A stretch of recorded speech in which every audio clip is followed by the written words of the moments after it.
Welcome back to Grifter or Gifted. Mhm. You know how this works. Yeah. We take a look at some of the most polarizing figures around, Right. try and figure out, are they changing the world Yeah. or are they just scamming us? Yeah. Grifter or gifted. That's right, Grifter or Gifted. Exactly. And today, we're looking at someone who has been called a champion of the people. Okay. He's also been called a master manipulator, I see. Interesting. a British politician, George Galloway. Oh, wow. George Galloway. He is a fascinating example Yeah. of this charisma Yeah. and controversy that you see in a lot of these big personalities. Right. You know, he can really command a room, Right. but he's also always in the headlines Yeah. for the wrong reasons. Right, right. And I think that that's sort of what we're trying to figure out here. Exactly. Is it all just an act? Yeah. Or is there some real substance there? Right. Right. So to get started, I think we should go back to the beginning, Okay. to his roots. Yeah. He started his political career in Dundee, Scotland, Right. Right. which is known as kind of a working class city. Mm-hmm. And he actually got involved in the Labour Party very early on. Okay. Rose through the ranks, Mm-hmm. became quite a prominent organizer. I see. And that kind of suggests, that he actually believed in socialist ideals. Right. Yeah. It seems like he was really committed, at least at that time, to those ideas. Yeah, and even back then, you can kind of see, like, the seeds of his style developing, right? Mm-hmm. Like that real commitment Yeah. to his beliefs, Right. often, expressed in pretty fiery rhetoric Mm-hmm. Mm-hmm. and, very confrontational stances. Yeah, he's never been one to shy away from a fight. Right, exactly. That's for sure. And he was also very, very early on a big advocate for Palestine, which has been a recurring theme throughout his career. Absolutely. Yeah, he's been a staunch supporter of the Palestinian cause for decades. Yeah. It's been one of the most consistent aspects of his political life. And that's really interesting, right? Yeah. Because that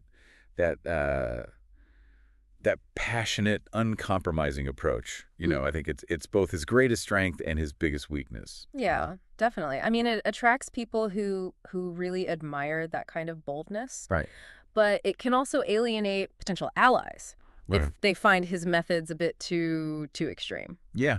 Yeah. And this tension, right, Yeah. between attracting and alienating Right. is a real recurring theme in his career. Absolutely. It comes up again and again. Yeah. Yeah.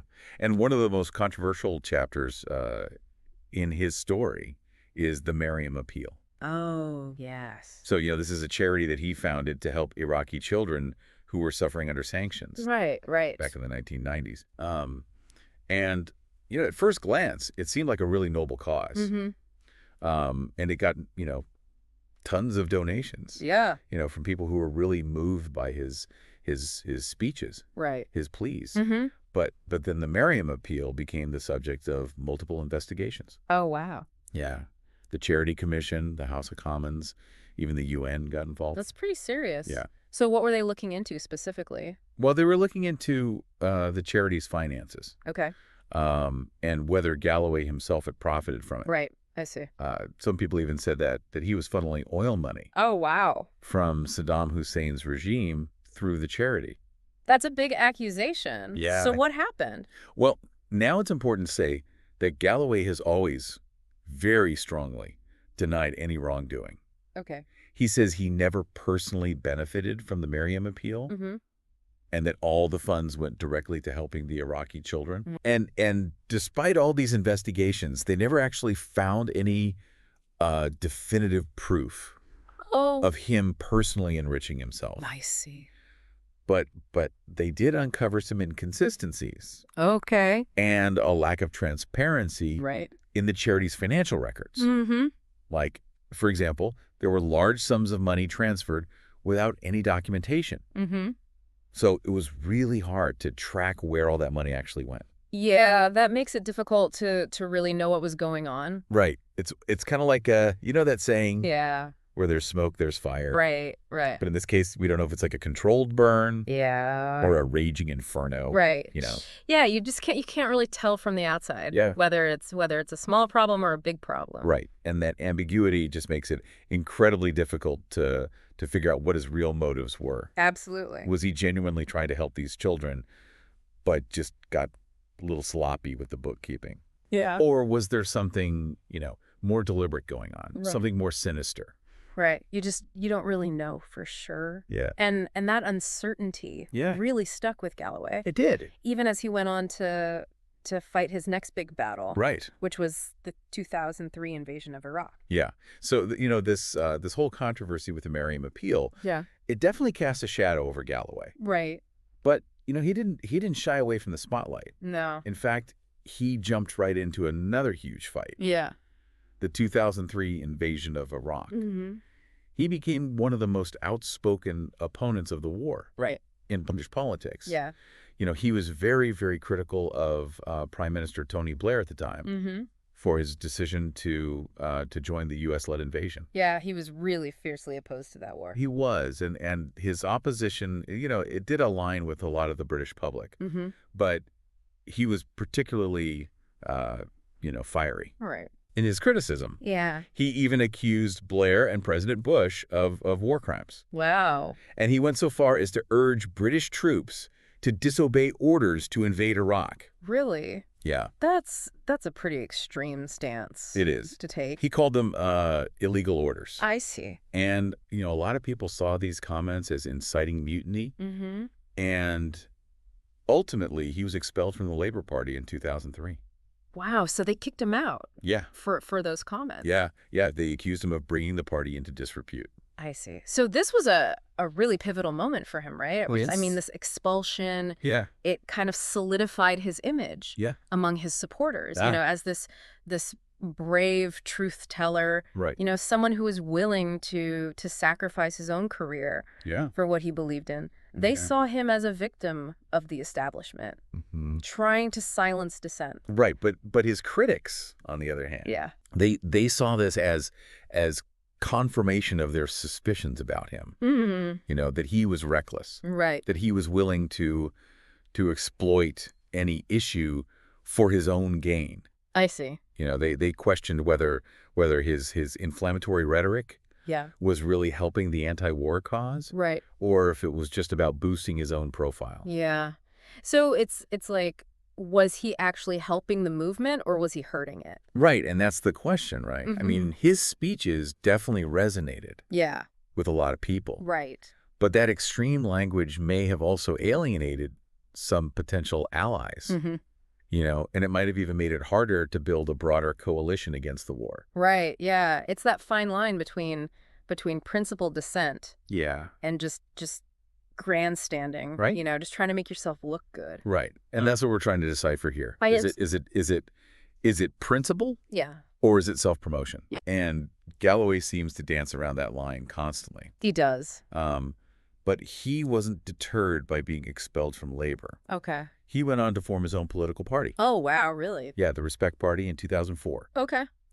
And they positioned themselves as a left-wing alternative to New Labor, Mm-hmm. which a lot of people saw as having moved too far to the center. Right. They felt like New Labor had abandoned its socialist roots. Exactly. And the Respect Party, they attracted a lot of disillusioned labor voters, We see.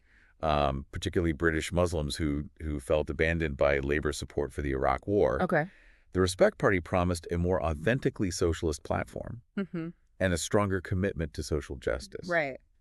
And their message, it found an audience. Okay. In 2005, Galloway himself won a seat in Parliament Wow. in a by-election, Mm-hmm. representing Bethnal Green and Bow in London. Okay. It was a huge upset. Yeah. He beat out the Labor candidate, and it really showed that he could still mobilize voters even outside of that traditional party structure. Yeah, it was a real testament to his political skills. Yeah. I mean, to build a party from scratch. Yeah.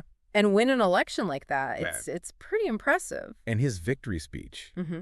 was just classic Mm. Galloway, right? Okay. He framed the win as a triumph for the working class, Right. for Muslims, Mm-hmm. for anyone who felt marginalized by the political establishment. Yeah, It was a really powerful message it was. that resonated with a lot of people. Yeah. But the Respect Party also faced a lot of internal challenges. Okay. There were accusations of factionalism, Mm. infighting, Right. a lack of clear direction beyond, Galloway's own personality. Right. Right.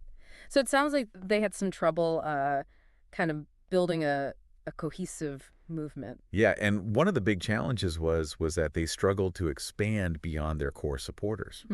Galloway's confrontational style Yeah. and his tendency to see any disagreement as a betrayal, Right. it made it really hard to build bridges with other left-wing groups Yeah. and to attract voters who weren't already, firmly in his camp. I see. And so, all this internal turmoil ultimately led to the party's decline. Okay. And it was deregistered in 2016. Wow.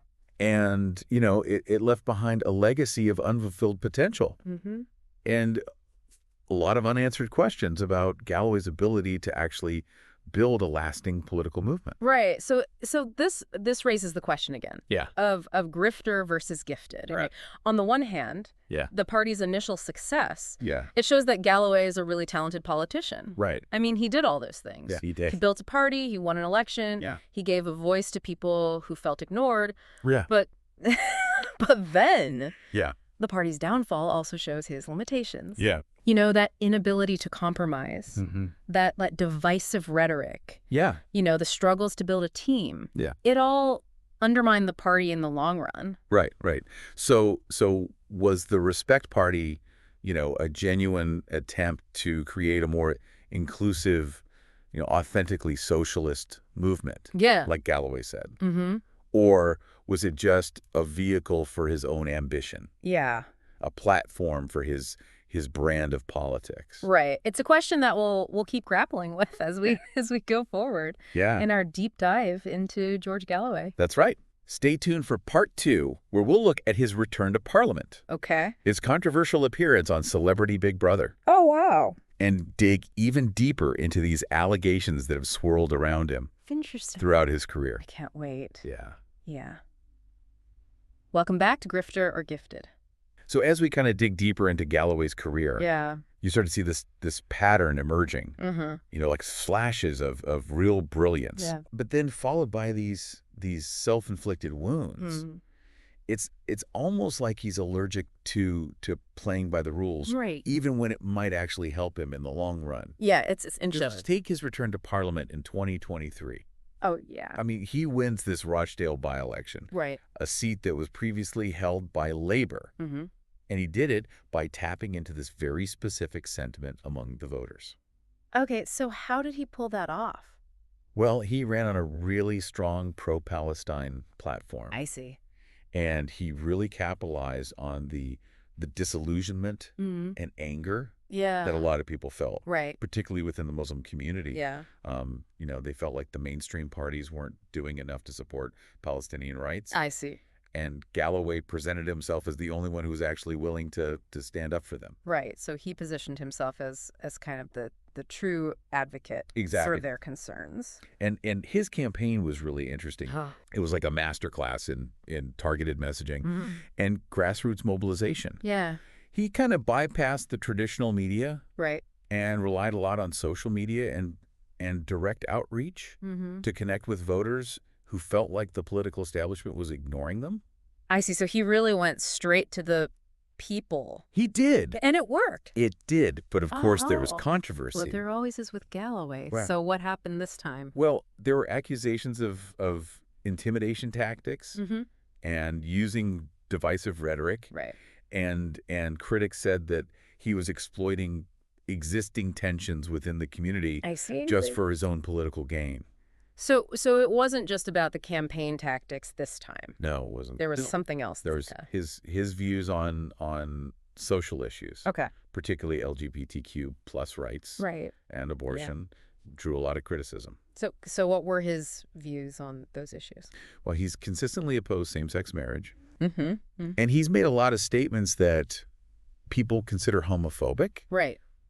and his stance on abortion is quite conservative. Fascinating. He wants stricter limits on access to the procedure. Yeah. So these are views that are pretty out of step with a lot of people, Yeah. especially on the left. Right. So it seems like he's willing to take these positions He is. that are really unpopular with the general public, Yeah. and it just makes you wonder, why? Right. Is it because he actually believes these things? Yeah. Or is he just trying to appeal to a specific group of voters Right. to get their votes. Yeah. It's hard to know for sure. Yeah. And it goes back to that ambiguity that we keep talking about. Right, that we're trying to figure out. Right. Is he being genuine or is he manipulating the situation? Exactly. He's like a walking Rorschach test. I like that. People just see in him what they want to see. Yeah, they project their own biases onto him. It's fascinating. It is. And just when you think you've figured him out, Yeah. he does something completely unexpected. Okay. Like what? Like going on Celebrity Big Brother in 2006. Oh, wow. Celebrity Big Brother. Yeah. Okay, that's a choice. It was a choice. So what was he doing on Celebrity Big Brother? Well, I don't know if you remember this. I might need a reminder. But there was this moment where he's dressed as a cat Okay. and he's pretending to lick milk from another contestant's hands. Okay. It was that's he was a moment. That's definitely not something you'd accept. Not from a serious politician. Right. And it really didn't help his image. Yeah. It kind of reinforced this idea that he's more interested in spectacle than substance. Mm-hmm. But then his supporters argued that he was just trying to humanize himself. Yeah. Show a different side of himself. Yeah, like a lighter side to Yeah. his personality. But his critics said it was a desperate bid for attention. Right, that he was just trying to stay relevant. Exactly. Be in the spotlight no matter what. And it really kind of damaged his credibility. I see. So it's that same tension again. It is. Between wanting to do good, Yeah. but also wanting to be famous. Yeah, and I think this incident, more than any other, really kind of highlights the paradox that is George Galloway. Mm-hmm. He's got this undeniable charisma. Yeah. He can connect with people. Right. But he also seems to have this self-destructive streak. Yeah. Like he'll undermine his own achievements with this impulsive, often bizarre behavior. Right. It's like he's his own worst enemy sometimes. It really is. And it makes it so hard to figure out. Yeah. Is he being genuine? Mm-hmm. Or is he just manipulating us? Right. Is he driven by conviction? Yeah. Or is it all just a calculated act? Exactly. So where does that leave us? Well, we've looked at his early activism, Mm-hmm. the Merriam Appeal, Right. his opposition to the Iraq War, Yeah. the Respect Party, Mm-hmm. even Celebrity Big Brother. Right. It's a lot to take in. It is. And yet, Yeah. the answer to our question, The big question. grifter or gifted, Yeah. it still eludes us. It's tricky, isn't it? It really is. Because he has this ability to inspire such strong reactions. You don't. His supporters are fiercely loyal. Mhm. They see him as this fearless truth teller. Right, a champion of the people. Yeah, but then his critics, Yeah. they're equally passionate in their dislike of him. Mm-mm. They see him as a dangerous demagogue, Right. someone who just wants to sow division and exploit people's grievances. Yeah, and I think that inability to gain widespread respect, Right. even from people who might agree with some of his goals, Yeah. that's really telling. It is. It suggests that his approach, it might work in the short term, Mm-hmm. but it ultimately fails to create the kind of lasting change that he seems to want. Right. So maybe that's the key part of the puzzle here. Yeah, and we'll continue to explore that in part 3, Okay. where we'll look at some of the most serious allegations against Galloway, Right. assess his overall impact, Mm-hmm. and try to finally reach a verdict Okay. on this enigmatic figure. Sounds good. Welcome back to Grifter or Gifted. Yeah. So we've spent the last 2 parts kind of going through Galloway's career, Yeah. all the ups and downs. And there have been a lot of both. There have been. It's quite a ride. It is. But as we try to decide, is he a genuine force for good? Mm-hmm. Or is he just a master manipulator? Right. We have to talk about something. That's that. The elephant in the room, right? Yeah. Okay. These serious allegations that have followed him, throughout his career. Right, because we can't just ignore those. You can't. We already talked about the Merriam Appeal, right? Mm-hmm. His charity for Iraqi children. Yeah, and the financial inconsistencies there. Right. And even though they never found any proof that he personally profited, Yeah. it raised a lot of doubts about him. It did. It makes you question his judgment, Yeah. his ethics. And those doubts kind of linger as we think about some of the other things he's been accused of. Like what? What are some of the other allegations? Well, he's been accused of using his platform to promote anti-Semitic views, Okay. which he strongly denies, of course. Right, right. And he's also been criticized for his close ties to some authoritarian regimes. Mm-hmm. Like he was very vocal in his support for Saddam Hussein right before the Iraq War. Yeah, those are some pretty serious accusations. They are. And it does make it hard to reconcile that image of him, Yeah. as a champion of the underdog Right. with the reality of what he's done. Right. And his supporters, they say these accusations are taken out of context or that they're just smears Yeah. to discredit him. Okay. They point to his work on the Palestinian issue, his willingness to challenge powerful interests, his concern for the working class, as proof that his heart's in the right place. Okay, so they're saying he's just misunderstood. Right. But his critics, Yeah. they see something else. What's that? They see a deliberate strategy to create division, Okay. to exploit people's grievances Right. for his own gain. So they're saying it's all calculated. They are. They say his rhetoric might be powerful. Yeah. It might be moving, but it's ultimately empty. It lacks substance. Right. And there's no follow-through. So no real change actually happens. Right. So after looking at all of this, his whole life, his career, the good, the bad, can we say for sure? Yeah. Is he a grifter or is he gifted? Right. What's the verdict? It's tough. It's really tough. Yeah, I can see that. He's a complex person. Definitely. He's got this real passion. Yeah. But he also seems to sabotage himself. He's got so much talent. Yeah. He's charismatic. He's intelligent. Right. He knows how to connect with people. He does. But he also needs that attention. He wants to be in the middle of the storm. Yeah. Even if it means, hurting the causes he claims to care about. Right. So it's almost like he can't help himself. Yeah, and that's what makes it so difficult. It does. To reach a conclusion about him. Because, when you think about it, Yeah. the intensity of people's reactions to him, that's pretty telling. It is. I mean, his supporters are incredibly loyal. They are. They see him as this hero, Right, fighting for the little guy. Yeah, but his critics, Yeah. they're just as passionate Yeah. in their dislike of him. They think he's dangerous. Right, a demagogue. Yeah. And I think that inability to earn respect, even from people who agree with him on some things, Right. that's really telling. Yeah, it's like his approach is flawed somehow. Yeah. It might work for a little while, Yeah. but it doesn't lead to any real lasting change. It doesn't. So as we wrap up this deep dive into George Galloway, Yeah, we're left with more questions than answers, right? we are. I mean, is he a visionary leader? Or is he just a really good con man? Right. Is he genuine or is he faking it? Right. Does he really want to help people? Yeah. Or is he just building his own brand? It's up to each of you listening to decide. Right. To weigh the evidence and come to your own conclusion. Exactly. Look at his actions, look at what he's accomplished, Yeah. and decide for yourself. Grifter or gifted.